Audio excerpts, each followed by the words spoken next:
এজন্য নবীর মিলাদ যারা করবে না তারা তো গুস্তাখে রাসূল। নবীর মিলাদ করেছেন আদম, নবীর মিলাদ করেছেন ইব্রাহিম, নবীর মিলাদ করেছেন মূসা, নবীর মিলাদ করেছেন ঈসা, নবীর মিলাদ করেছেন নূহ, নবীর মিলাদ করেছেন 1,24,000 পয়গম্বর, নবীর মিলাদ সাহাবায়ে কেরাম করেছেন, নবীর মিলাদ জগৎ বিখ্যাত সব মাখলুকাত করেছেন। এজন্য আমরাও নবীর মিলাদ করেছি, করব ইনশাআল্লাহ। কথা বলেন। কেউ যদি বলে রাসূলের মিলাদ মানি না, আর দেরি নয়, আর ভালোবাসা নয়, আর বন্ধুত্ব নয়, তাহলে আমরা বলতে চাই তোমার মতো মুফতিকে আমরা মানি না, তোমার মতো মুহাদ্দিসকে আমরা মানি না, তোমার মতো হুজুরকে আমরা মানি না। প্রয়োজন হলে তোমার জবান বন্ধ করতে হলে শাহজালালের যদি তলোয়ার উঠাতে হয়, আল্লামা সাহেব কেবলার বলিষ্ঠ কণ্ঠের হাত উঠাতে হয়, তাহলে তাই উঠাতে বাধ্য হবে। কথা বলো ঠিক কিনা? কওমি গরুনের একজন মানুষ মামুনুল হক, মাওলানা মামুনুল হক, তিনি যখন ছাড়া পাইলেন মিষ্টি খাইতে গিয়ে আমার সেই কওমি অঙ্গনের ভাইরা বললেন ঈদের দিন। কিসের দিন? ঈদের দিন। এভাবে করে বিভিন্ন রাজনৈতিক দলের মানুষ যখন তার নেতা ছাড়া পায় তখন তারা মিষ্টি খাওয়ার আয়োজন করে ঈদের মতো করে উদযাপন করে। আমরাও আমাদের বিভিন্ন কাজকে ঈদের চেয়েও বেশি আয়োজন মনে করে, বাবা 5 বছর পরে বিদেশ থেকে আসছে, সন্তানের কাছে খুশি লাগে কি লাগে না? জোরে বলুন, লাগে কি লাগে না? ঈদের চেয়েও বেশি খুশি। শরীয়ত এটাকে ঈদ বলে, সমস্যা নেই। আর মিলাদুন নবী মানি হলো রাসূলের জন্ম, রাসূলের মিলাদ। মিলাদ অর্থ জন্ম। সহজ একটা প্রশ্ন, কোন ব্যক্তির জন্ম ছাড়া তার জীবন কখনো হতে পারে? কি বলেন, হবে? যেমন মনে করেন ওনার জীবনী লিখবে, হুজুরের জীবনী লিখবেন, তো জীবনী লিখতে হলে ওনার জন্ম বাদ দেওয়া যাবে? আমাদের সাহেব কেবলা রহমতুল্লাহি আলাইহির জীবনী লিখেছেন, জীবনী লিখতে গিয়ে ওনার জন্ম কি বাদ দেওয়া গেছে? আবার প্রিয় ভাইরা, আমার বন্ধুরা, কোরআনুল কারীমের সূরা ওয়াকিয়ার মধ্যে আল্লাহ রাব্বুল আলামিন জানায়, ওহে মুমিন তোমরা শুনে রাখো, যারা একমাত্র আমি রবের গোলামি করবে, একমাত্র আমি রব্বুল আলামিনের ইবাদত করবে, পৃথিবীর সব কিছুর অগ্রগণ্য হয়ে তার ব্যবসা, তার বাণিজ্য, তার জীবন, তার হায়াত, তার মৌত, তার সন্তান, তার সম্পত্তি, তার ক্ষমতা, তার রাজত্ব, তার নেতা, তার নেত্রী, সব থেকে বাদ দিয়ে যেই গোলামটা আমি রব্বুল আলামিনের গোলামি আর প্রশংসা শুরুতে করবে, ওই গোলামের একটা পরিচয় হলো ওয়াস-সাবিকুন আস-সাবিকুন। ওই গোলামের পরিচয়, 1 নাম্বার পরিচয় হলো এটা 1 নাম্বার বান্দা, 1 নাম্বার অগ্রগণ্য বান্দা, উলাইকাল মুকাররাবুন, যারা আমার সবচেয়ে কাছের, সবচেয়ে প্রিয়। বলেন আল্লাহু আকবার। আমার প্রিয় ভাইরা, আমার বন্ধুরা, যেই মানুষগুলো দুনিয়া আল্লাহর প্রিয় হয়ে যায়, যেই মানুষগুলো আল্লাহ রব্বুল আলামিনের গোলামির ক্ষেত্রে অগ্রগণ্য হয়ে যায়, প্রথম কাতারের হয়ে যায়, আল্লাহ রব্বুল আলামিন কিয়ামতের ময়দানে ওই গোলামের জন্য সর্বপ্রথম সবচেয়ে কাছে, সবচেয়ে নিকটে এবং সবচেয়ে দামি জান্নাতের ব্যবস্থা করে দিবে। বলেন সুবহানাল্লাহ। এজন্য আল্লাহর পক্ষ থেকে নিয়ামত পেতে হলে গোলামি করতে হবে কার? এজন্য রব্বুল আলামিন আবার কোরআনুল কারীমে ডেকে বলে, লাইন শাকারতুম লাযীদান্নাকুম ওয়া লাইন কাফারতুম ইন্না আযাবা রাব্বিকা লাশাদীদ।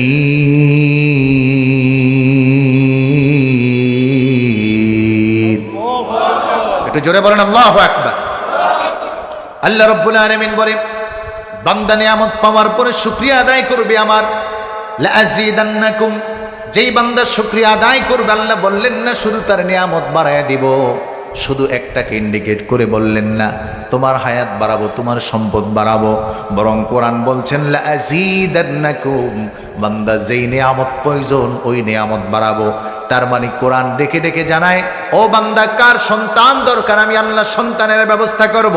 আওয়াজ করে বলেন আল্লাহু আকবার। রব্বুল আলামিনের জন্য আল্লাহর হাবিব বিশ্বনবী নূর নবী কায়নাতের সরদার নূরানী জবানে বলেন, ও আমার উম্মতেরা শোনো, আল্লাহ রব্বুল আলামিন প্রতিনিয়ত প্রথম আসমানে এসে ডাকেন, আলামিন মুস্তাগফিরিন ফাগফির লাহ, কোরআন ডেকে ডেকে বলে কার ক্ষমা লাগবে আমি ক্ষমা করে দিব, কার সম্পত্তি লাগবে আমি সম্পত্তির ব্যবস্থা করে দিব, কার ক্ষমতা লাগবে আমি ক্ষমতার ব্যবস্থা করে দিব, কার নিয়ামত যেটা দরকার একজন মুমিন বান্দার একজন ব্যক্তির পৃথিবীতে সবটাই নিয়ামত হলো আল্লাহর। এজন্য রব্বুল আলামিন প্রতিদিন প্রথম আকাশে এসে কেটে রাখে বান্দারে কার কি লাগবে আমার কাছে চাও। এজন্য আল্লাহর সবচেয়ে প্রিয় বান্দা যারা হয়ে যায় ওই বান্দাগুলো গভীর রজনীতে ঘুমায় না, ওই বান্দাগুলো গভীর রজনীতে কথোপকথন করে একজনের সাথে, জবান খুলে আওয়াজ করে উঁচু আওয়াজে বলেন তিনি কে। আওয়াজ হয় না, আর একটু জোরে বলেন তিনি কে।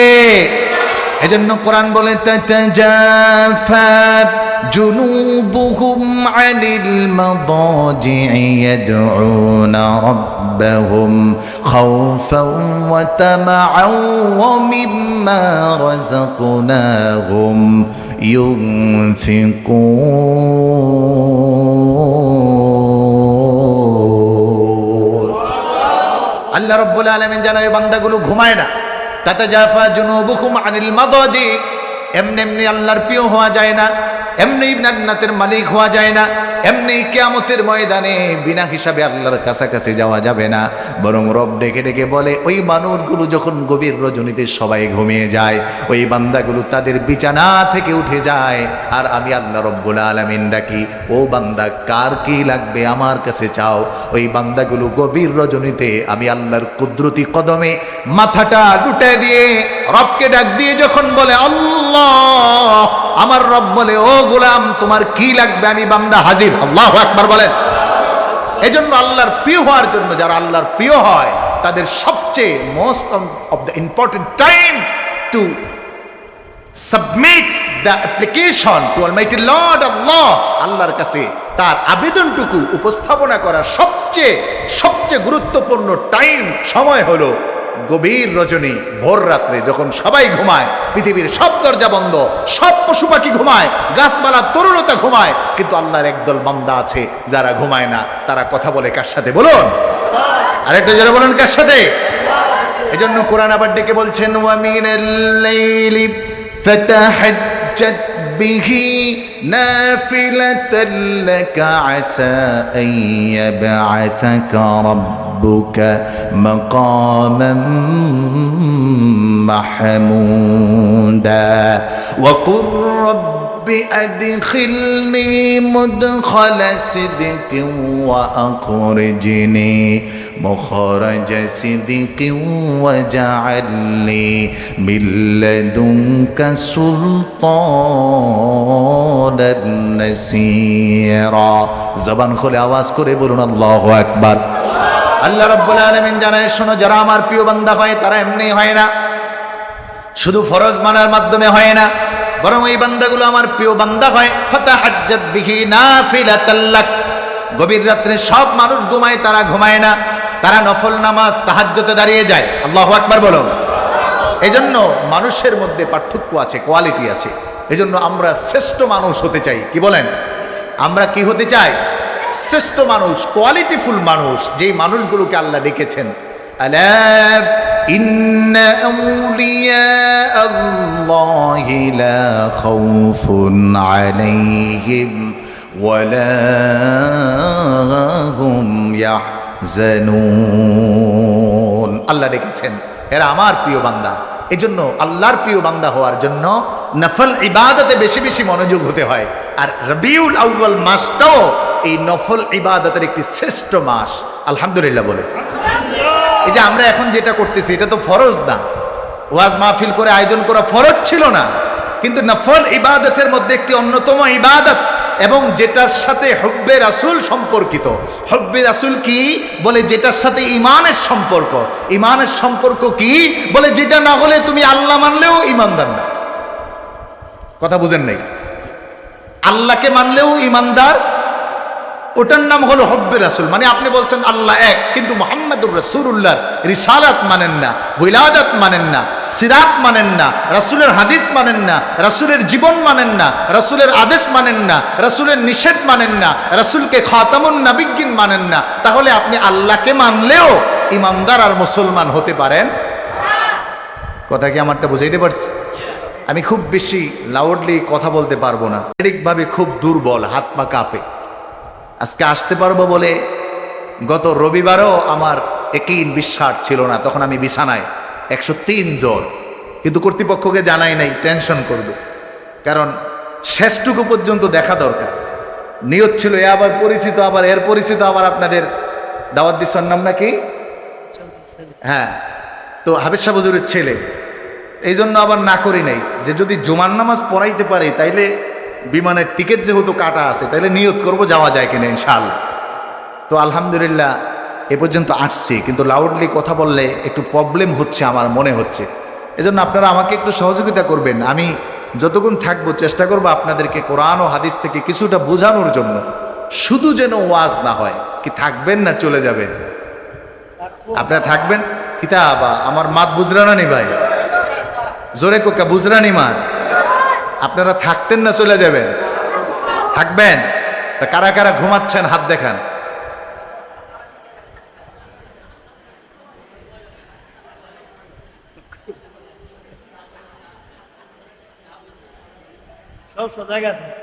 থাকবেন কিন্তু ঘুমাইবেন, তাইলে তো হবে না। আপনারা কি বলেন, আপনাদের কবরস্থানে যদি ওয়াজ করি তাহলে কি সে কথা বলবে? মাইক যদি 100টা লাগাই কাজ হবে? তো ঘুম তো আন-নাউম কাল মাইয়িত, ঘুম তো মরার মতো। ঘুমাইলে হাদিসে আসছে আমাদের রূহটাকে মাথার উপর রাখা হয়, আবার যখন জায়গা যান তাড়াতাড়ি ঢুকায় দেয়। কাজটা করে কে? আল্লাহ। এটা আল্লাহ তাআলা পারেন, তার কুদরতে বলে। আপনারা ঘুমাইলে হবে না। কারা কারা জাগ্রত আছেন একটু হাত তোলেন তো।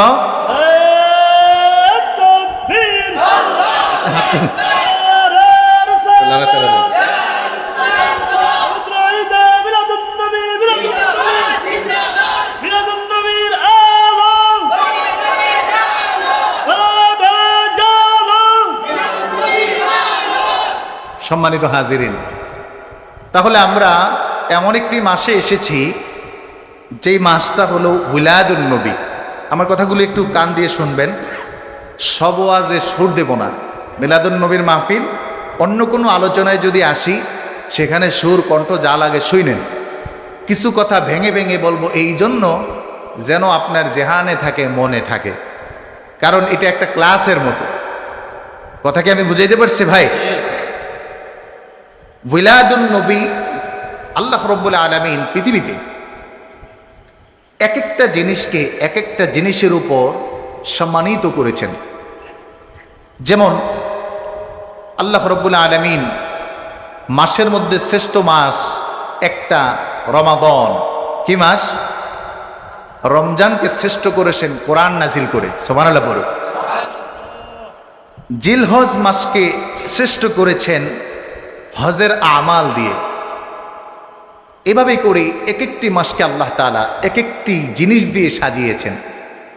যেমন সব মানুষের মধ্যে শ্রেষ্ঠ মানুষ নবীদেরকে আল্লাহ তাআলা বানিয়েছেন, আবার নবীদের মধ্যে শ্রেষ্ঠ নবী বানিয়েছেন আপনার আমার প্রিয় নবী নূর নবী মুহাম্মদুর রাসূলুল্লাহ সাল্লাল্লাহু আলাইহি ওয়াসাল্লামকে। এভাবে করে মানুষদের মধ্যে আল্লাহ তাআলা আবার শ্রেষ্ঠ বানিয়েছেন উম্মতে মুহাম্মদ সাল্লাল্লাহু আলাইহি ওয়াসাল্লামকে। আবার সব মাখলুকাতের মধ্যে আল্লাহ তাআলা শ্রেষ্ঠ মাখলুকাত বানিয়েছেন মানুষকে। এই মাসের মধ্যে এক একটা কাজ দিয়ে মাসকে শ্রেষ্ঠ বানিয়েছেন। রাবিউল আউয়াল মাসকে আল্লাহ তাআলা শ্রেষ্ঠত্ব দান করেছেন নূর নবীর আগমনকে কেন্দ্র করে, বলেন সুবহানাল্লাহ। এজন্য অন্য কোনো মাসের তুলনায় এর দাম কম না, কারণ নবী না আসলে কিছুই, নবীর মহাব্বতে পরে আল্লাহ সব তৈরি করেছেন। সুবহানাল্লাহ বলবেন না? আরেকটু জোরে বলেন সুবহানাল্লাহ। সম্মানিত হাজিরিন, উলাদাতুন নবী, ঈদে মিলাদুন নবী মানে কি? একটা বিশাল বিতর্ক। আসলে বিতর্কের কিছু নাই। আমরা দেখেছি এদেশের যে কোনো কাজকে ঈদের মতো উদযাপন করা হয়। ঈদ মানে আনন্দ। শরিয়াতের ঈদ দুই ঈদ, ঈদুল ফিতর, ঈদুল আযহা। কিন্তু এছাড়া বাকি যে কোনো আনন্দকেই ঈদ বলতে পারবেন, এতে কোনো নিষেধ। আমরা দেখেছি বিভিন্ন শ্রেণী পেশার মানুষ, যেমন কওমি গরুনের একজন মানুষ মামুনুল হক, মাওলানা মামুনুল হক, তিনি যখন ছাড়া পাইলেন মিষ্টি খাইতে গিয়ে আমার সেই কওমি অঙ্গনের ভাইরা বললেন ঈদের দিন। কিসের দিন? ঈদের দিন। এভাবে করে বিভিন্ন রাজনৈতিক দলের মানুষ যখন তার নেতা ছাড়া পায় তখন তারা মিষ্টি খাওয়ার আয়োজন করে ঈদের মতো করে উদযাপন করে। আমরাও আমাদের বিভিন্ন কাজকে ঈদের চেয়েও বেশি আয়োজন মনে করে, বাবা 5 বছর পরে বিদেশ থেকে আসছে, সন্তানের কাছে খুশি লাগে কি লাগে না? জোরে বলুন, লাগে কি লাগে না? ঈদের চেয়েও বেশি খুশি। শরীয়ত এটাকে ঈদ বলে, সমস্যা নেই। আর উইলাদুন নবী মানেই হলো রাসূলের জন্ম, রাসূলের মিলাদ। মিলাদ অর্থ জন্ম। সহজ একটা প্রশ্ন, কোন ব্যক্তির জন্ম ছাড়া তার জীবন কখনো হতে পারে? কি বলেন, হবে? যেমন মনে করেন ওনার জীবনী লিখবে, হুজুরের জীবনী লিখবেন, তো জীবনী লিখতে হলে ওনার জন্ম বাদ দেওয়া যাবে? আমাদের সাহেব কেবলা রহমতুল্লাহি আলাইহির জীবনী লিখেছেন, জীবনী লিখতে গিয়ে ওনার জন্ম কি বাদ দেওয়া গেছে? তাহলে সংক্ষেপে বুঝলাম রাসূল সাল্লাল্লাহু আলাইহি ওয়াসাল্লামের মিলাদ আছে না নাই? এটা জোরে বলেন, আছে না নাই? নবীর জন্ম হয়েছে কি হয় নাই?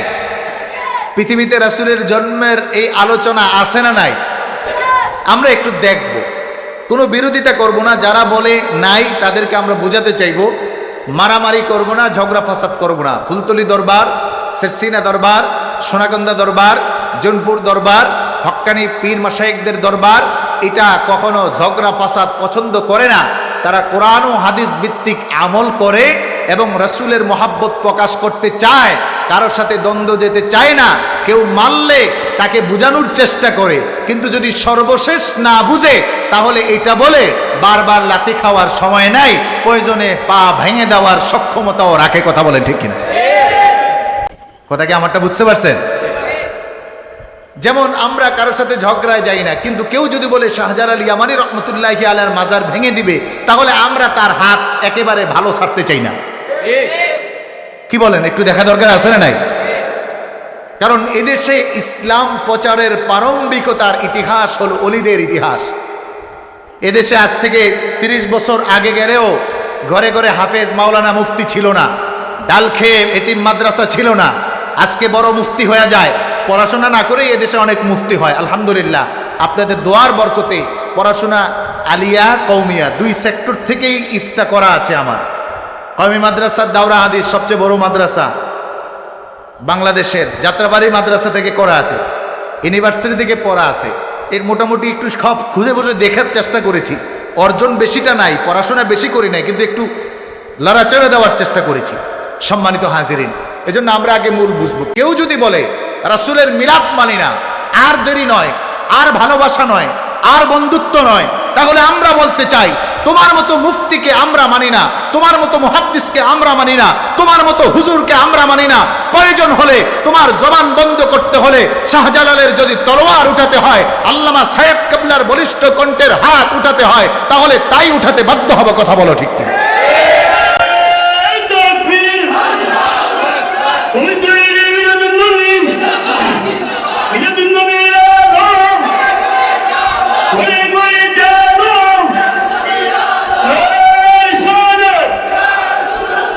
আমার ভাইরা, কেন? কারণ যে রাসূলের মিলাদ মানে না, সে তো রাসূলের সারা জিন্দেগি মাইনাস করে দিল। আগে তো মিলাদ মানতে হবে যে নবীর জন্ম আসছে, পরে সিরাত পাবেন। আমি আপনাকে দেখাবো। এই ক্ষেত্রে আমি 4টা ক্যাটাগরিতে আপনাদের খেদমতে কথা বলতে চাই। 1 নাম্বার হলো রাসূল সাল্লাল্লাহু আলাইহি ওয়াসাল্লামের মিলাদের আলোচনার সূচনা এই পৃথিবীর আগে আলমে আরওয়াহ আত-তারিখুল আশিয়া الذي أن يتعلق قبل البداية الأرواح। পৃথিবীতে আদি থেকে অন্ত পর্যন্ত, আদম থেকে একেবারে সর্বশেষ ব্যক্তি পর্যন্ত রূহের জগতে আল্লাহর হাবিবের মিলাদের আলোচনা। সুবহানাল্লাহ পড়ুন। কারণ আপনি মৌলবী, আমি মৌলবী, তো দুনিয়ায় আইসা বলতেছি, তো দুনিয়া হওয়ার আগেও যার আলোচনা, তো সেটাকে তো অস্বীকার করার সুযোগ। তাহলে আপনি যদি না মানেন, তাহলে আপনার আমি না মানলে কি হবে? কারণ আপনার জন্ম শুকুরে শুকুরে 8 দিন, আপনি 8 দিন হলো জন্ম নিয়ে বলেন নবীর মিলাদ নাই, তাহলে তা আপনার জন্মেরই ঠিক নেই। কারণ আপনার জন্ম হয়েছে ঠিক মতো, এটাও তো আপনার বিশ্বাস করা কঠিন হওয়া দরকার, অবিশ্বাস করা দরকার। কারণ আপনার বাবা এটা বলছে, আপনার মা, আপনার বাবা, তার গ্যারান্টি কি? অনেক আলোচনা আসবে, আমরা সেই বাজে কথাও যেতে চাই না, একটু আপনাদেরকে বোঝাতে চাই। তাহলে 1 নম্বর হলো তারিখুল আশিয়া আল্লাযী ইয়াতাআল্লাকা ক্বাবলা বিদায়াতিল আরওয়াহ।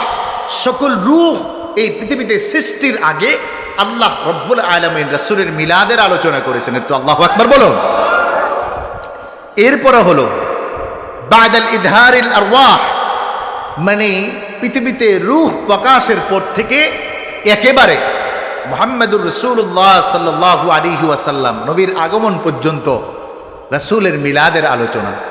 এরপরে হলো রাসূল সাল্লাল্লাহু আলাইহি ওয়াসাল্লামের আগমনের আগে সংগঠিত অবয়ব দিয়ে আল্লাহর হাবিবের মিলাদের বহিঃপ্রকাশ পৃথিবীর কেউ করেন নাই, আল্লাহ রব্বুল আলামিন জাহির করেছেন। জগৎ বিখ্যাত মুহাদ্দিসিনে কেরাম, মুফাসসিরিনে কেরাম তাদের কিতাবের মধ্যে উল্লেখ করেছেন। আমরা এই 3টি ফোনে আজকে একটু আলোচনা শুনব। সর্বশেষ রাসূল সাল্লাল্লাহু আলাইহি ওয়াসাল্লামের জন্মের পূর্বে একেবারেই নিকট সময়ে রাসূলের মিলাদের ব্যাপারে আল্লাহ রব্বুল আলামিনের কর্মকাণ্ড ঘটানো আলোচনাগুলো।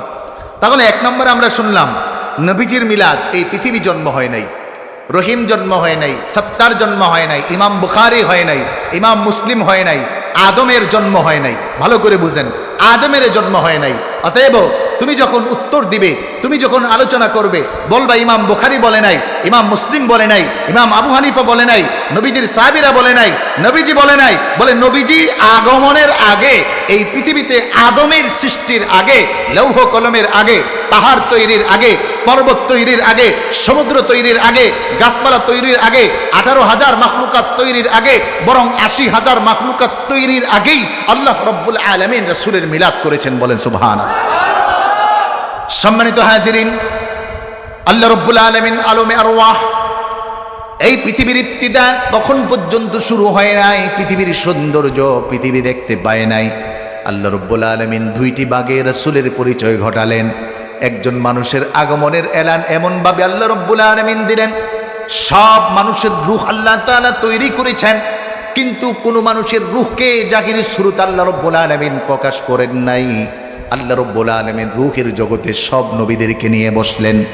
ভিআইপি রূহ যারা, নবী এবং রাসূল, কিতাব অনুযায়ী হাদিস প্রমাণ করে 1,24,000 পয়গম্বর, মতান্তরে 2,24,000 পয়গম্বরের রূহ একটা আলাদা সেমিনারের জায়গা। যেমন আমার দেশের সংসদ ভবনে সবাই ঢুকতে পারে না, সব চেয়ারম্যান সাহেব যেতে পারেন না, সব এমপি সাহেবও সব সময় যেতে পারেন না। এমন একটা মিটিং হয় শুধু মন্ত্রীদের দিয়ে হয়, আর প্রধানমন্ত্রী থাকে, চাইলেও কেউ ঢুকতে পারেন না, আবার মন্ত্রীরা কেউ অ্যাবসেন্টও করতে পারেন না। আল্লাহ রব্বুল আলামিন জানায়, ও দুনিয়ার মানুষ শুনে রাখো, আমি রব্বুল আলামিন শুধুমাত্র নবীদেরকে নিয়ে বসলাম। নবীদের মাজালিসে আল্লাহ রব্বুল আলামিন আলোচনা করতেছেন আমার হাবিবের, আমার রাসূলের। তখনও আমার নবীর আলোচনা আসার কথা না, নবী তো তখনও আগমন করেন নাই। কিন্তু আল্লাহ রব্বুল আলামিন জানায়, শোনো, আমি আমার রাসূলের জন্ম নিয়ে কথা বললাম, নবীজির আগমনের কথা বললাম, নবীজি এই পৃথিবীতে ল্যান্ড করবেন এই কথা জানায় দিলাম। সব নবীদেরকে আমি একটা মেসেজ জানায় দিলাম। কোরআনুল কারীমে আল্লাহ রব্বুল আলামিন জানায় দেয়, ওয়া ইয আখাযাল্লাহু মিসাকান নাবিয়্যিন লামা আতাইতুকুম মিন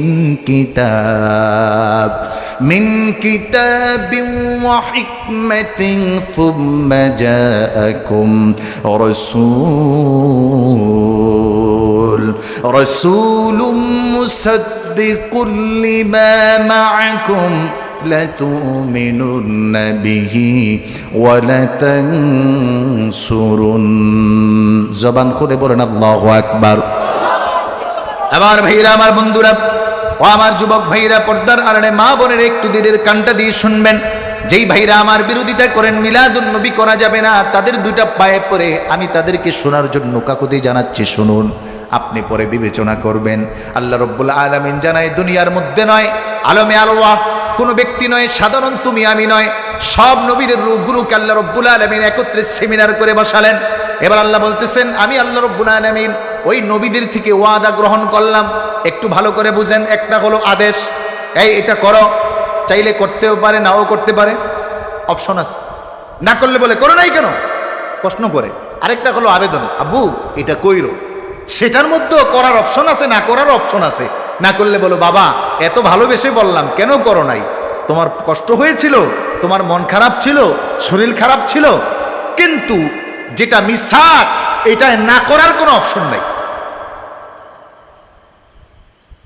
যেমন ওয়াদা, এই কাজটা তুমি করবাই, ওয়াদা দাও, বলে ইনশাআল্লাহ করব। যদি না করে তাহলে ক্ষতিপূরণ আসে। এই জন্য আল্লাহর সাথে ওয়াদা করলে সেটাকে বলা হয় আমাদের ভাষায় যে আপনি নিয়ত করছেন আমি আল্লাহর নামে একটা জবাই করব, তাহলে ওয়াদাটা দিচ্ছেন কারে? জোরে বলেন কাকে? অথবা আপনি নিয়ত করছেন আমি আল্লাহর নামে 5,000 টাকা মসজিদে দিব অথবা মাদ্রাসায় দিব, ওয়াদা দিচ্ছেন কাকে? যদি ওয়াদা না মানেন তাহলে কি দিতে হয়? কাফারা দিতে হয়। কি দিতে হয় বোঝেন নাই? ইমাম সাহেবের ফতোয়া চাই না নেবেন। ওয়াদা পূরণ না করলে ওইটার এগেনিস্টে কাফারা দিতে হয়, না দিলে হবে না, দেওয়াই লাগবে। আল্লাহ রাব্বুল আলামিন কোরআনুল কারীমের তাফসীর বুঝুন, এখানে আবেদন করে নাই, এখানে বলেন নাই আমি তাদেরকে আদেশ করেছি, বরং রব বলতেছেন আখাদনা, আমি ওয়াদা গ্রহণ করেছি তাদের থেকে। এরকম ওয়াদা মিসাকাহুম, এবং পরের আয়াতে বলছে ক্বালা আকরারতুম ওয়া আখাযতুম ইসরি, নবীরা ওয়াদা দিয়েছেন, হ্যাঁ আল্লাহ আপনি যা বলছেন, আপনি যা আদেশ করছেন, আপনি যে ওয়াদা আমাদের থেকে নিচ্ছেন, আমরা এটা পালন করবই, এবং এটা আমরা পালন করবই, পালন করবই। আল্লাহু আকবার। এজন্য আবেদনের মধ্যে ছেড়ে দেওয়ার প্রবণতা আছে, আদেশের মধ্যে ছেড়ে দেওয়ার প্রবণতা আছে, ওয়াদার মধ্যে ছাড়ার কোনো অপশন নাই। যদি ছেড়ে দেয় তাহলে ওয়াদার জন্য কাফারা দিয়ে হলেও ওইটা পূরণ করতে হয়। আল আদাউ বিনিয়াতিল কাজা, কাজা আদায় করে নিতে হয়। তাহলে কোরআন থেকে বোঝা গেল সব নবীদের থেকে আল্লাহ রব্বুল আলামিন ওয়াদা নিয়েছেন। কি ওয়াদা নিলেন? রব বলেন মিসাকাহুম, বলে আমি নবীদের থেকেই ওয়াদা নিলাম, এমন একজন নবী আমি রব্বুল আলামিন পাঠাবো, এমন একজন রাসূল আমি রব্বুল আলামিন পাঠাবো, ওই রাসূলকে আমি হেদায়েত দিব, ওই রাসূলকে আমি কিতাব দিব। তোমাদের কাজ হলো যদি ওই নবীকে তোমরা পেয়ে যাও তাহলে লা তুমিনুন্না বিহি ওয়া লা তানসুরুন্না, অবশ্যই অবশ্যই নবীর উপর ঈমান আনতে হবে, অবশ্যই তোমরা ঈমান আনবা। ওয়া লা তানসুরুন্না, লামে তাকিদ লাগিয়ে আল্লাহ রাব্বুল আলামিন জানালেন, এবং তোমরা অবশ্যই ওই নবীকে সহযোগিতা করবা। আপনাদের খেদমতে আমি জানতে চাই তখন আমার নবীকে কি আল্লাহ বানাইছে নাকি? তাহলে নবীর আগমনের কথা যে আল্লাহ কইতেছে, নবীদের কাছে শুনাইতেছে যে আমার একজন রাসূল আসবে, লা তুমিনুন্না বিহি ওয়া লা তানসুরুন্না, তাহলে নবীর মিলাদ, নবীর আগমন, নবীর পৃথিবীতে আসার গল্প, এটা পৃথিবীতে মানুষ শুরু করছে আগে না আল্লাহ শুরু করছে আগে? তাইলে যত ফতুয়া দেওয়া লাগে এবার আল্লাহরে দেন। আপনারা তো ফতুয়া দেন যারা মিলাদুন নবী করে এরা সব জাহান্নামে যাবে, তাহলে আল্লাহও জাহান্নামে যাবে, মুসিবত লাগবেনি। আল্লাহু আকবার। এই জন্য মেটার বোঝা দরকার। এই জন্য কোরআন বলে শোনো পৃথিবীর মানুষ ভালো করে বুঝো আল্লাহ কেমন করে করেছেন। ইন্নাল্লাহা ওয়া মালাইকাতাহু ইউসাল্লুনা আলান নবী ইয়া আইয়ুহাল্লাযীনা আমানু সাল্লু আলাইহি ওয়া সাল্লিমু তাসলিমা। বলেন আল্লাহু আকবার। রব্বুল আলামিন জানায় শোনো আমার রাসূলের কথা আমি নবীদের থেকে ওয়াদা নিলাম, নবীদের কি জানাইয়া দিলাম একজন নবী আসবেন, একজন রাসূল আসবেন, একজন আমার প্রিয় ব্যক্তিত্ব আসবেন, তার জন্ম হবে পৃথিবীতে। যখন তার আগমন হবে যদি তোমরা পেয়ে যাও তাহলে তোমরা তা প্রচার করবে, তোমরা তার উপর ঈমান আনবে, তাকে সহযোগিতা করবে। এজন্য কিতাবের মধ্যে লেখে আদম থেকে ঈসা পর্যন্ত সব নবীর কাজ ছিল লা ইলাহা ইল্লাল্লাহ। শুধু এই একটা কাজ নয়, আমরা সব হুজুররা বলে নবীদের কাজ ছিল একটা দাওয়াত দেওয়া না ভাই, নবীদের কাজ ছিল দাওয়াত দুইটা দেওয়া। কয়টা? একটা হলো তাওহীদের দাওয়াত লা ইলাহা ইল্লাল্লাহ, আরেকটা হলো রিসালাতের দাওয়াত মুহাম্মাদুর, আর জোরে বলেন মুহাম্মাদুর। আমি চ্যালেঞ্জ করলাম, পৃথিবীর কোনো মৌলবী বলার সুযোগ নাই যে পরেতে নবীর দাওয়াত কোনো নবী দেয় নাই এরকম কোনো আছে, বরং মুহাম্মাদুর রাসূলুল্লাহর এই রিসালাতের দাওয়াত, আগমনের দাওয়াত, মিলাদের কথা, নবুয়তির কথা, কোরআনের কথা, রিসালাতের কথা আদম বলেছেন, নূহ বলেছেন, ইব্রাহিম বলেছেন, ঈসা বলেছেন, মুসা বলেছেন, সুলাইমান বলেছেন, হারুন বলেছেন, জিন্নুন বলেছেন। এভাবে করে 1,24,000 পয়গম্বরের দায়িত্ব আর কর্তব্য ছিল আল্লাহর দাওয়াত দেওয়া। আল্লাহ ছাড়া আর কোনো ইলাহ নাই, আল্লাহ ছাড়া আর কোনো মাবুদ নাই। আবার এটাও দায়িত্ব কর্তব্য ছিল মুহাম্মাদুর রাসূলুল্লাহ শেষ নবী, নবী আসলে ঈমান আনবে, নবী আসলে তাকে সহযোগিতা করবে। যদি এই দাওয়াত তারা না দিতেন তাহলে কোরআন এবং হাদিস প্রমাণ করে তাদের নবুয়তি আল্লাহর দপ্তর থেকে কাটা যাইতো। এজন্য নবীর মিলাদ যারা করবে না তারা তো গুস্তাখে রাসূল। নবীর মিলাদ করেছেন আদম, নবীর মিলাদ করেছেন ইব্রাহিম, নবীর মিলাদ করেছেন মূসা, নবীর মিলাদ করেছেন ঈসা, নবীর মিলাদ করেছেন নূহ, নবীর মিলাদ করেছেন 1,24,000 পয়গম্বর, নবীর মিলাদ সাহাবায়ে কেরাম করেছেন, নবীর মিলাদ জগৎ বিখ্যাত সব মাখলুকাত করেছেন। এজন্য আমরাও নবীর মিলাদ করেছি, করব ইনশাআল্লাহ। কথা বলেন।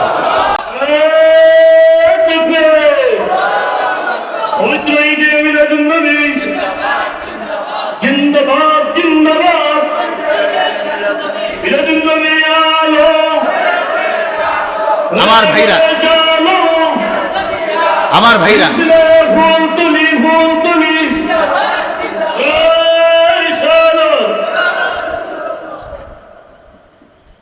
খুব ভালো করে শোনেন।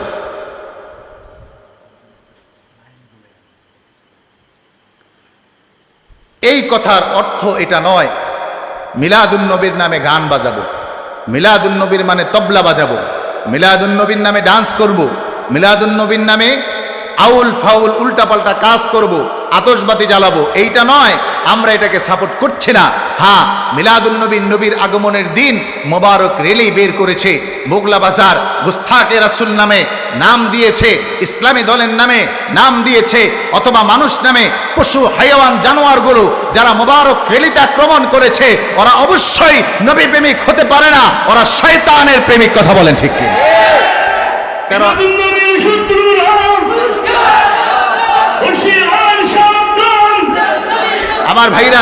আমার ভাইরা আমি বুঝাতে চাই, তাহলে আমি যে ইসলামিয়া বাংলাদেশ আঞ্জুমানে আল ইসলাম ঈদে মিলাদুন নবীতে মোবারক রেলি করেছে, এই রেলিতে কাউকে গালি দিছে, কাউকে বকা দিছে, ডোল বাজাইছে, তবলা বাজাইছে, ফুলের তোড়া দিয়ে একেবারে মাইরা লাইছে?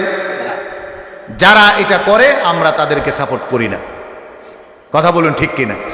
আপনাদের কাছে প্রশ্ন রাখতে চাই, আজকে যে এখানে মিলাদুন নবীর নামে যা হচ্ছে, কি শুরু করছে কি গান দিয়া? তাহলে আপনি খারাপ বলবেন কি দিয়ে? এই জন্য আসবাব যদি খারাপ হয়, নাম কোনটা আছে ওইটা দেখে লাভ নাই। আল্লাহ রাব্বুল আলামিন পৃথিবীর মধ্যে মনুষ্য জাতির সূচনা করলেন। হযরত আদম আলাইহিস সালাতু ওয়াস সালামকে আল্লাহ রাব্বুল আলামিন সর্বপ্রথম মানুষ হিসাবে বানালেন। আউয়ালুল ইনসান, সর্বপ্রথম মানুষ, এবং আউয়ালুন নবী। আল্লাহ রাব্বুল আলামিন হযরত আদমকে শিখিয়ে দিলেন, ও আদম শুনো, একজন প্রিয় একজন রাসূল আমার বান্দা, যিনি আমার সবচেয়ে প্রিয়, তার আগমন হবে। এজন্য 350 বছর পরে যখন জাবালে রহমতে দাঁড়িয়ে হযরত আদম আলাইহিস সালাতু ওয়াস সালাম দোয়া করেছেন, নিজের অপরাধ স্বীকার করেছেন, রব্বানা ظلمنا أنفسنا وإن لم تغفر لنا وترحمنا لنكونن من الخاسرين। আল্লাহ রাব্বুল আলামিন দোয়া কবুল করবেন। কিন্তু হাদিসের মধ্যে পাওয়া যায় হযরত আদম আলাইহিস সালাতু ওয়াস সালাম এটা বলার পরে একটা দোয়া করেছেন। আরবিতে আল্লাহর হাবিব এর নাম নিয়ে দোয়া করেছেন। আদম দোয়া করলেন, আল্লাহুম্মা ইন্না নাতাওয়াসসালু ইলাইকা বিনাবিয়্যিনা মুহাম্মদ। ও আমার রব আল্লাহ, আপনার দরবারে আমি ফরিয়াদ জানাই, আমি ক্ষমা প্রার্থনা করি, বিনাবিয়্যিনা মুহাম্মদ, একজন নাম, একটা নাম, যেই নামটা হলো মুহাম্মাদুর রাসূলুল্লাহ। কিতাব প্রমাণ করে আল্লাহ রাব্বুল আলামিন আদমকে প্রশ্ন করেছেন, আদম একে চিনো কেমনে?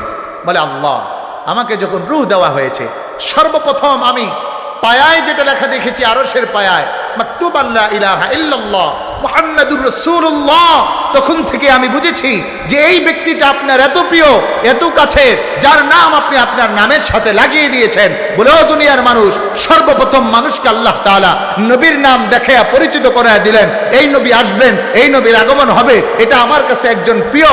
এই জন্য আল্লাহ রব্বুল আলামিন জগতের ব্যক্তিরা আসার পূর্বেই রাসূলের সব আঞ্জামকে সাজালেন। এই জন্য নবীর আগমনকে কেন্দ্র করেই আল্লাহ রব্বুল আলামিন দুনিয়ার আসবাবকে সাজিয়েছেন, যেন নবী অপরিচিত না থাকে, নবীর ইজ্জতটা কমে না যায়, নবীর আলোচনাটা কমে না যায়, নবীর তাসকিরটা কমে না যায়, নবীর বর্ণনা কমে না যায়, নবীর মোহাব্বত কমে না যায়। এখন আপনাদের কাছে আমার প্রশ্ন, ঈদে মিলাদুন নবীতেই খেলে আমরা নবীর আলোচনা করি না সারা মাসেই আমাদের নবীর আলোচনা আছে? কিন্তু আমরা দেখি তারা নির্দিষ্ট একটা সময়কে কেন্দ্র করেই সিরাতুন নবী করে, নির্দিষ্ট একটা মাসকে কেন্দ্র করেই সিরাতুন নবী করে। এছাড়া আর সিরাতুন নবীর প্রোগ্রাম হয় না, প্রোগ্রাম হয় বিভিন্ন বেড়ানে। আমরা না করছি না, সব করেন, আপনাদেরটাই খালি জায়েজ। তাহলে আমাদেরটা সব হারাম হবে কেন? আমাদেরটা হারাম হবে কেন? আপনারা আয়োজন করে বিরিয়ানি খাইলে সেইটা বিরিয়ানি হয়, আর আমরা মিলাদুন নবীর আয়োজন করে বিরিয়ানি খাইলে ওইটা বুঝি গু হয়। এরকম নোংরা ভাষ্য আপনাদের হবে কেন? তার মানে বোঝা গেল শত্রুতা আমাদের সাথে নয়, শত্রুতা হলো নবীর সাথে। তার মানে বোঝা গেল শত্রুতা শুধুমাত্র এক ব্যক্তির সাথে নয়, শত্রুতা হলো আল্লাহর সাথে। তার মানে বোঝা গেল তার আল্লাহকেও মানতে চায় না, নবীকেও মানতে চায় না, নবীর মহব্বত দিতে চায় না, আল্লাহর ইজ্জত করতে চায় না, আল্লাহর আদেশ মানতে চায় না। এখন যেই মানুষটা নবীকেই মহব্বত করতে চায় না, সে দাড়ি যত বড় হোক, জুব্বা যত বড় হোক, টুপি যত বড় হোক, চোর ছাড়া কিছু না। আরেকজনের দাড়ি নাই, জুব্ব তত বড় নাই, কিন্তু নবীর মহাব্বতে দিলটা ভরা আছে। তাহলে আল্লাহ তাআলার কাছে ওই দাড়ি টুপি জুব্বাওয়ালার চেয়ে ওই বান্দাটার দাম বেশি, আল্লাহর কসম, এতে কোনো সন্দেহ নাই। কথা বলো ঠিক কিনা? বলবেন হুজুর দলিল? এক সাহাবী গিয়ে বলে, যতটুকু নাম হযরতে সাওবান রাদিয়াল্লাহু তাআলা, নবীকে বলেন ইয়া রাসূলুল্লাহ, ইয়া হাবিবাল্লাহ, অনেকদিন মাকে দেখতে যাই না, একটু ছুটি দেন। ওকে, মাকে দেখতে যাবা এত কোনো কথা নাই, রাসূল ছুটি দিয়ে দিচ্ছেন সাল্লাল্লাহু আলাইহি ওয়াসাল্লাম। মাকে দেখার পরে সন্ধ্যা আসার আগেই হযরতে সাওবানের পেরেশানি শুরু হয়ে গেছে। কিতাবের মধ্যে রেখে তার চেহারা বেশ চেঞ্জ হয়ে গেছে। তাড়াহুড়া করে রাসূল সাল্লাল্লাহু আলাইহি ওয়াসাল্লামের কদম মোবারকে এসেছেন, এমন পেরেশান হয়ে এসেছেন। রাসূল প্রশ্ন করেছেন, সাওবান তোমার কি হয়েছে? এমন পরেশান কেন তুমি? তোমার চেহারা এমন দেখাচ্ছে কেন? বলি ইয়া রাসূলুল্লাহ, ইয়া হাবিবাল্লাহ, আপনার দরবার থেকে আমি ছুটি নিয়ে গিয়েছি না মাকে দেখতে, আমার মাকে দেখেছি, মার সাথে সাক্ষাৎ করেছি, কিন্তু নবী গো, সময় যত যাচ্ছিল আমার পেরেশানি বাড়তেছিল। আল্লাহর হাবিব বলেন কেন? বলি ইয়া রাসূলুল্লাহ, আপনাকে না দেখতে পেরে আমি সাওবানের মনে তুফান তৈরি হয়ে যাচ্ছিল, এত বেশি আমার অস্বস্তি লাগছিল, আমি দৌড়ে আপনার কাছে চলে আসছি। নবী গো, আপনাকে এই অল্প একটু সময় না দেখতে পেরে এমন হয়েছি, কিয়ামতের দিন আপনি তো জান্নাতে থাকবেন, আমি জান্নাতে যাই বা না যাই জানি না গো নবী, আমি তো তখন আপনাকে দেখতে পারবো না, তখন আমার অবস্থাটা কি হবে? আল্লাহ রাসূল সাল্লাল্লাহু আলাইহি ওয়াসাল্লাম, ভাইজান সামনে চলে আসেন, আপনারা কিন্তু আমি ভালো করেই চিনছি। আল্লাহ রাসূল সাল্লাল্লাহু আলাইহি ওয়াসাল্লাম হযরতে সাওবান রাদিয়াল্লাহু তাআলা আনহুকে বললেন, শোনো, যদি আমার মহাব্বত তোমার দিলে এই পরিমাণ থাকে, তাহলে কিয়ামতের দিন তুমি আমার সাথেই জান্নাতে থাকবে। আরেকজন ব্যক্তি এসেছেন, ইয়া রাসূলুল্লাহ, ইয়া হাবিবাল্লাহ, আল্লাহু আকবার, একটু জিকির করুন, লা ইলাহা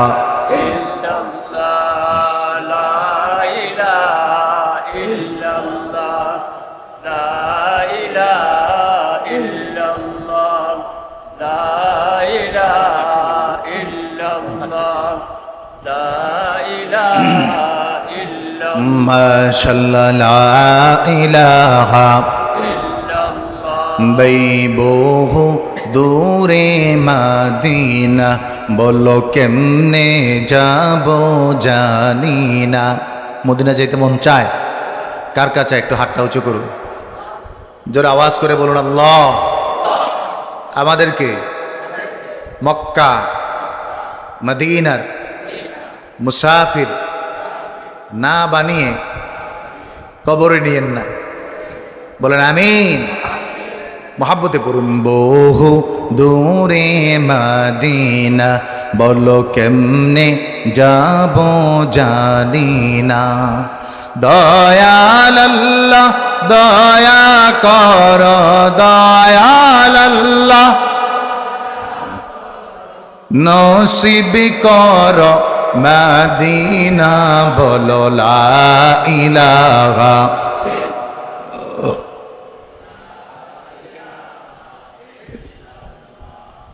লা ইলাহা লা ইলাহা ইল্লাল্লাহু মুহাম্মাদুর রাসূলুল্লাহ। জোরে জোরে পড়ুন সাল্লাল্লাহু আলাইহি ওয়াসাল্লাম। আমার ভাইরা, আমার বন্ধুরা, হাবিবকে প্রশ্ন করলেন, ইয়া রাসূলুল্লাহ, ইয়া হাবিবাল্লাহ, মাতাস সাআ। নবী গো, আমি আপনার থেকে জানতে চাই কিয়ামত কখন হবে। নবীজি আমার নুরানি জবান দিয়ে বললেন, ও সাহাবী, তুমি কিয়ামতের প্রশ্ন করেছো কিয়ামত কখন হবে, কিন্তু কিয়ামতের ব্যাপারে তুমি কি প্রস্তুতি নিয়েছ? আল্লাহর হাবিবের সাহাবী বললেন, ইয়া রাসূলুল্লাহ, ইয়া হাবিবাল্লাহ, আমার অনেক নামাজ নাই, আমার অনেক রোজা নাই, আমার অনেক ইবাদত নাই, কিন্তু নবী গো, আমি কসম করে বলতে পারি আমার দিলে আল্লাহ এবং আল্লাহর রাসূলের মহাব্বত আছে। আল্লাহু আকবার বলেন। আল্লাহর হাবিব বললেন, যদি তুমি তোমার কথায় সত্যবাদী হও, মানে তুমি যেটা বলছো নবীর মহাব্বত আছে, যদি এটা বলো এটা সত্য হয়, তাহলে জেনে রাখো তুমি আর আমি তথা তুমি আর তোমার নবী এভাবে একত্রে জান্নাতে থাকবে। এই জন্য বলি আমরা যে মদিনার একটি বিড়ালও আমার থেকে দামি। কেন? সে মদিনার বিড়াল, আর আমি বাংলার সবচেয়ে বড় হুজুর, আমার দাম আল্লাহর কাছে অত নাই। ওই মদিনার একটি বিড়ালের পশমের যত দাম আল্লাহর কাছে আছে। এজন্য মদিনাওয়ালা হলো আশেকের ঠিকানা। মদিনাওয়ালার সাথে যার সম্পর্ক যত বেশি, আল্লাহর কাছে তার সম্পর্ক তত ভালো, আল্লাহর কাছে তার দাম তত বেশি।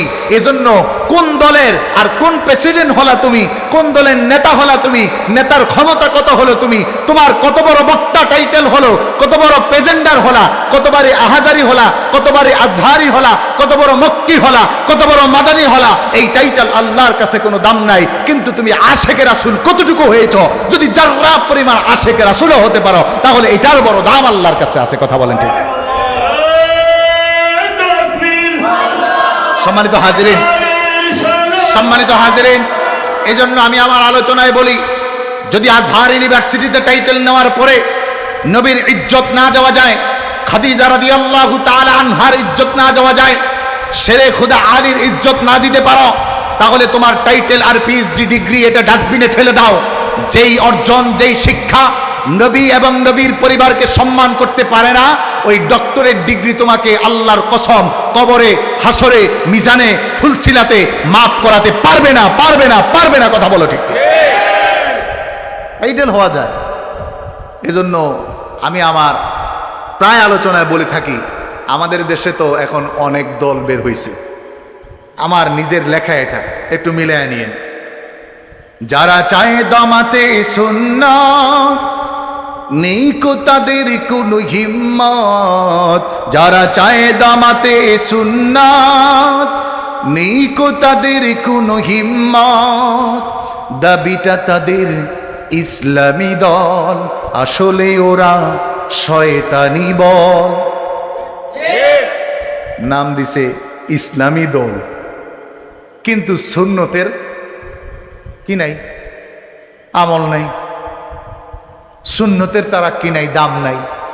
কিন্তু আপনি আল্লাহর কাছে প্রিয় হতে হলে সুন্নত ছাড়া কোনো গতি। এজন্য যারা ওলি হয়ে যায়, সে একটা নফলও ছাড়ে না, নবীর সুন্নতের একেবারে পুঙ্খানুরূপে মানে। আপনি যান, বড় সাহেবের দিকে তাকান, খবর নেন, আপনাকে ডিউটি দিলাম, যান, তার 2 দিনের সফর দেখেন, সারা দিনের তাবিদারি দেখেন, কর্মকাণ্ড দেখেন, আফাল দেখেন। আপনি যান স্যার সিনারপি সাহেবের কর্মকাণ্ড দেখেন, আপনি যান ফুলতলির কর্মকাণ্ড দেখেন, আপনি যান আড়াইবাড়ির কর্মকাণ্ড দেখেন, আপনি যান সোনাকান্দার কর্মকাণ্ড দেখেন, আপনি যান জনপুরীদের কর্মকাণ্ড দেখেন। ফতুয়া দেওয়া সহজ, বাজারি বক্তা হওয়া সহজ, বড় আল্লামা টাইটেল পাওয়া সহজ, শায়েখ হওয়া সহজ, আম মানুষের কাছে টাইটেল পাওয়া সহজ, কিন্তু প্রতিদিন আউয়াবিন পড়া কঠিন, প্রতিদিন ইশরাক পড়া কঠিন, প্রতিদিন তাহাজ্জুদ পড়া কঠিন, প্রতিদিন কোরআন পড়া কঠিন। বড় ফতুয়া দেওয়া যায়। কয়টা দারুল কেরাতের মতো মক্তব আপনি খুলছেন? একটু কই না আমারে দেখান। আপনি যাকে গালি দিচ্ছেন তার জন্য প্রতিদিন দারুল কেরাত থেকে আল্লাহু আকবার। আমার তো মনে হয় না এমন একটা সময় যায় যখন সাব কেবলার জন্য দোয়া হয় না। এমন একটা সময় যায় না, কারণ কোনো না কোনো জায়গায় কোনো না কোনো ইমাম দোয়ায় থাকে। আর ফুলতলি মাসলাকের যেই পরিমাণ দারুল কেরাত আল্লামা সাহেব কেবলা গঠন করছেন, আপনি তারে গালি দিতেছেন। একটু বুঝে শুনে দেওয়া দরকার না? তুমি কলিমুল্লা তো বেড়া তোমার মক্তবের টাকা দিয়েই হুজুর রাখতে পারো না, আর তোমারে দেখলে কুত্তায়ও খিক খিক করে। এজন্য বুঝবেন কিছু কথা এখান থেকে বলতে হয়। তারা সুন্নতকে দমাতে চায়, কিন্তু তাদের মধ্যে সুন্নত নাই। তাহলে কি তারা? আসলে ওরা শয়তানি বল, ওদেরকে আমরাই রুখব, ইসলামী হুকুমত গর্ব, কোরআনী আইন কবু মানব, রসুলের সুন্নত মানব, পরকালে মুক্তি পাইব পাইব পাইব পাইব, পরকালে জান্নাতে পাইব। কথা বলুন ঠিক কিনা? যারা চায় দমাতে ইসলাম, যারা চায় দমাতে ইসলাম, নেই কো তাদের কোনো হিম্মত, দাবিটা তাদের আহলে হাদিস, আসলে ওরা আহলে খবিস। কথা বলেন ঠিক কিনা? সবচেয়ে বেশি ফিতনা যারা ছড়ায় বর্তমানে আহলে হাদিসের 19টা দল হয়েছে। কয়টা? শুধু আহলে হাদিসের মধ্যে 19টা। এতদিন আমাদেরকে বকছে, এখন হেরা হ্যাঁ করে বকে। কথা বুঝেন নাই? এই জন্য এরাই এগুলোর বেশি বিরোধী। এবং আমাদের দেশের কিছু দেওবন্দি মাওলানাও এখন আহলে হাদিসের ট্যাবলেট খাইছে। ওনার কাছে আর এখন ভালো লাগে না, কিন্তু ওনার জন্ম হয়েছে মিলাদুন নবীর দোয়ায়। আগে ঘরে ঘরে মিলাদ পড়ছে, মাওলানারা যায় দোয়া করছে, হুজুররা দোয়া করছে, হাফেজ সাহেবরা দোয়া করছে, ওই সময় দোয়া করছে, মা বাবায় দোয়া চাইছে, পেঁপেটা নিয়ে হুজুরে দিয়া করছে, হুজুর একটু দোয়া করেন আমার পোলাটা যেন মাদ্রাসায় পড়ে। হুজুর যে দোয়া করছে। এখন মিলাদুন নবীর আর মিলাদের দোয়ায় উনি হুজুরও এক হয়, মিলাদ জায়েজ নেই। কথা বুঝেন নাই? তাহলে কার উসিলায় সিন্নি খাইলা মোল্লা চিনলা, এজন্য তাদেরকে মোল্লা চিনাইতে হবে। কথা বলেন ঠিক কিনা? যদি না চিনে চিনাতে হবে। প্রয়োজনে বুঝাবো, দলিল দিব, ফতুয়া দিব, আসেন বসেন দেখেন। এজন্য গত কয়েকদিন আমার উস্তাদ, আমার মাথার তাজ, দারুন নাজাত ঐতিহ্যবাহী শিক্ষা প্রতিষ্ঠান দারুন নাজাত সিদ্দিকিয়া কামিল মাদ্রাসার মুহাদ্দিস ফরিদগঞ্জি হুজুর জনাব মোহাম্মদ ফরিদ সাহেব, আমরা তাকে ফরিদগঞ্জি হুজুর বলি। আমি 2009 এবং 10-এ একটানা 4 বছর হুজুরের একান্ত খাদেম ছিলাম, খেদমত করেছি এবং হুজুরের কাছে আমরা সরবে গায়ে পড়েছি। আমার মনে আছে আলহামদুলিল্লাহ। হুজুর দালিলিক আলোচনা করেছেন। এজন্য দারুন নাজাত থেকে মিলাদু কিয়ামের একটা বই আছে, আপনাদের প্রত্যেককে বলবো, আমার তালামিজে ইসলামিয়ার ভাইদেরকে বলবো, আপনারা একটা করে বই রাখেন। কোনো মৌলানা এসে আস্তে বইটা উপহার দেন, আমরা বইটা খুলে দেন, ভাই এবার আপনি ফতুয়া দেন, আপনার আব্বাই মিলাদ পড়ছে, এই যে দলিল। এখন যদি আপনি বলেন যে মিলাদ পড়ে সে জাহান্নামে যাইবে, তাহলে সবার আগে আপনি ফতুয়া দেন, আপনার বাহে জাহান্নামে যাবে। ওই বইয়ের মধ্যে প্রায় 74 জন দেওবন্দি উলামায়ে কেরাম, যারা জগৎ বিখ্যাত, যাদের নাম বাদ দিলে বাংলাদেশে কারো ফতুয়া দেওয়ার সাহস থাকবে না, কারো হাদিসের টাইটেল থাকবে না। এজন্য মনে রাখবেন, দারুন নাজাত থেকে যারা কথা বলে, ওরা বিনা দলিলে কথা বলে না। কথা বলতে সাবধানতা অবলম্বন করতে হবে। আমরা বহির্ভূত কথা বলি না। এজন্য আগামী দিনে আপনাদের খেদমতে আরজ করলাম, ফুলতলি আর ছাড়ছি না, গাঁজাখুরি কথা বলে না, তারা কোরআন ও হাদিস দিয়ে কথা বলে, কথা বলো ঠিক কিনা? ফুলতলি কোনো আজে বাজে ব্যক্তি তৈরি করে না। এদেশের প্রাচ্যের অক্সফোর্ডসের আরবি ডিপার্টমেন্টের সহকারী অধ্যাপক আমাদের কলিজার টুকরা শাহান সাবকে ফুলতলি তৈরি করেছে, কথা বলেন ঠিক কিনা? বর্তমান যুবকদের আইডল বারজান সাহেবকে ফুলতলি তৈরি করেছে। এভাবে করে এক একজন রাহবার তৈরি করে, যেমন সিনা দরবার তৈরি করে, অনুরূপভাবে দারুন নাজাত তৈরি করে। এজন্য বাংলার জমিন থেকে আল্লাহ ওয়ালাদের খেদমত, মিলাদুন নবী, সিরাতুন নবী, সবে সাদেকের এই খেদমতকে সূর্য যতদিন উঠবে ততদিন বন্ধ করা যাবে না ইনশাআল্লাহ।